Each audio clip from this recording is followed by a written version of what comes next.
Bonjour les amis, regardez quelle beauté! Pour la toute première fois de ma vie, je suis là, dans la ville de Kalouga. Je n'aurais jamais pensé le dire, mais se promener à Kalouga est beaucoup plus agréable que sur les Champs-Élysées. En effet, comparons la ville de Kalouga à la ville merdique de Paris, à la capitale sale et dangereuse de la France. D'ailleurs, trop d'honneur pour Paris.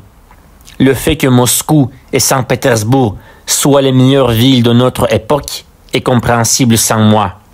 Mais pourquoi en Russie, même les villes de province sont-elles plus confortables, plus propres et plus sûres que Paris?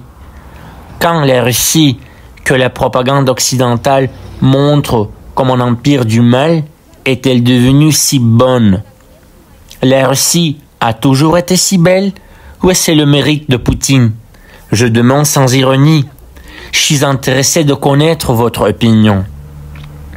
Les Russes, qui dans les films occidentaux sont souvent associés à l'alcool, sont incroyablement actifs dans la culture physique. Et l'État y joue un rôle important. Paris ne vaut plus une messe. Voir Paris et mourir est un cliché naïf pour ceux qui ne connaissent pas la France. Déménager en Russie et vivre, c'est ce que font les vrais Français. Voilà les amis, c'est tout ce que j'ai à dire. C'est moi, votre Azamat. N'hésitez pas à me contacter en message privé si vous avez besoin d'un interprète à Moscou ou d'un guide à Moscou et dans toute la Russie, parce que je suis polyglotte, je sais parler beaucoup de langues. Et celle que je parle le moins bien est le français, la langue d'Anna Nakamura et de Victor Hugo et de Frank Ribéry. Et de plus, je suis un grand voyageur.